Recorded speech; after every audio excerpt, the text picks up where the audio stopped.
That's where you start. Yes. Hello, Brian. How are you? I'm good. How are you? Yes. Well, thank you for joining us this evening. We're glad to have you here. Now, tell me, Brian, all about you. Who is Brian? What is Brian? And why is Brian? All right. I guess we'll start with the who. I am Brian. A current. Okay. I am currently attending Dartmouth College remotely. I graduated from Memphis Academy of Science and Engineering, and I like to do a lot of hands-on things. I like to build things. I like to draw occasionally. I'm not that good at it, but it's fun. And I like to explore the world, see new things, go hiking maybe. Nice, nice. Now, you say you're currently going to Dartmouth and that you are from MEX, Memphis Academy of Science And engineering. and Engineering. Yes. What was your experience? What can you tell me about your experience at MEX? Well, it was a pretty interesting experience. So when I first got to Mace in the 8th grade, there wasn't really much STEM that I could see.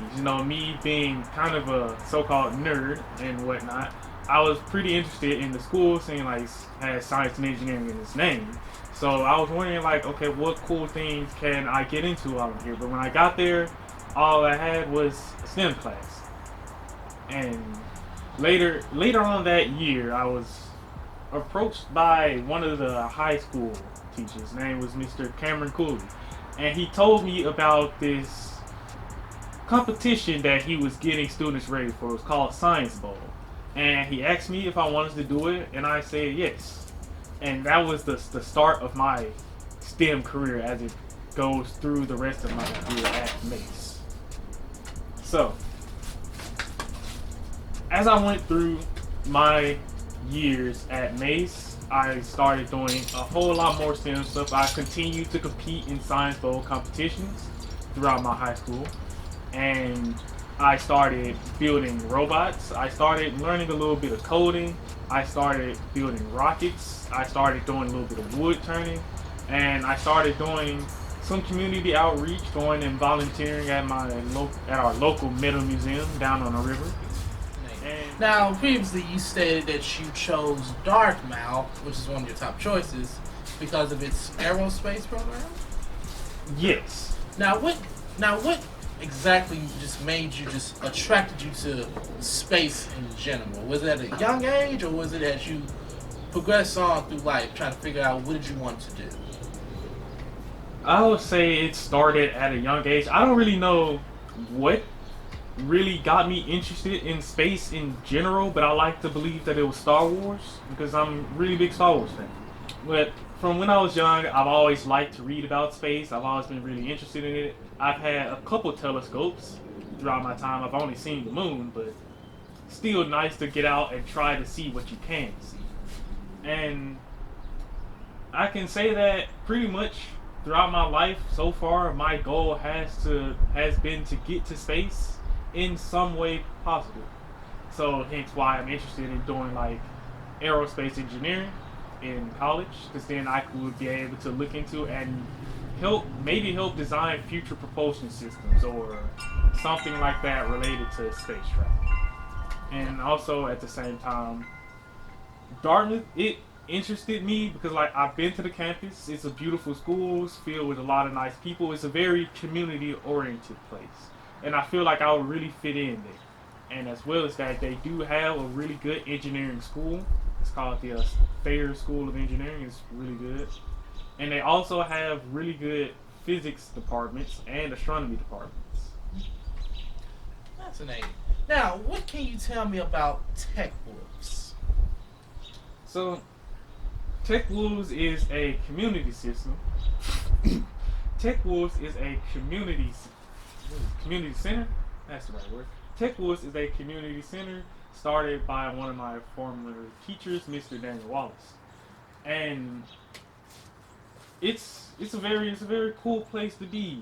There's a lot of creativity going around. There's a lot to learn, a lot that you could teach yourself with a creative mindset. You know, it helps bring the community in and closer, more interactions with each other. You know, through creativity, you can do a lot of things for the community, like making places beautiful, cleaning up the land, you know, making good music. Be a part of something that can, you know, make lasting impacts in the world. You know? That's interesting stuff. Now, what would you right now say to yourself 5 years ago?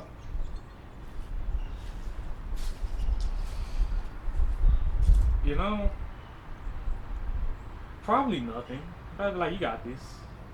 Cause actually, I would tell myself to try a little harder in math.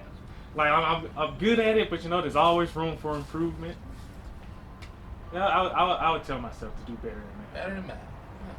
Can't go wrong with that. Now, to anyone out there who has aspirations of doing science work or chemical engineering work, what would you tell them if they have their hopes too? You know, I would tell them to just keep trying it. Like a lot of the times you go out in the world and like the people you meet generally on the street, they probably won't have like a science oriented mind. There's people from all walks of life, but somebody in like a science community, they're like a really good find. And when you do find these people, it really helps you get like in the right mindset to do what you want to do. So I would tell them to keep an open mindset and keep going out, keep doing like making connections, meeting people, getting out into your own local community to find these people who are interested in the same things as you. Because the biggest thing that can help you is the connections that you make. Like for me personally, I have done a great many number of things. Yeah, that's all good and all, but I've gotten from those things I've done a bunch of connections that have gotten me to where I am today. Like, for example, during my high school career, I attended a summer program called amidst, a math and science program for minority students.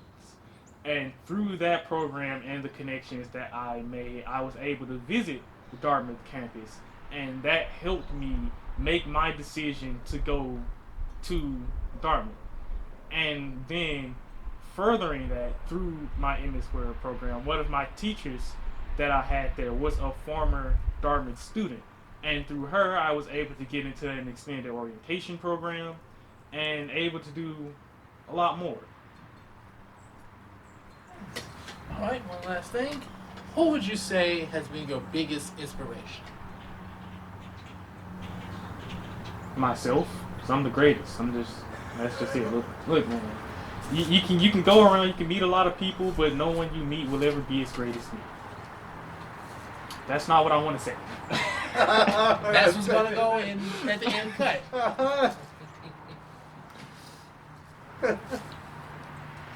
It's just an interesting thing I like to think. Like, I am the greatest person ever. But clearly out there are people who are smarter than me, who are better than me at things. And if I'm the greatest person on the planet, imagine how great these people must be. You know? Like, for somebody who's like, I can't make an impact in the world or something, surely there is something you're better than me at. And I'm the greatest person on the planet. So surely there's some change that you can make too.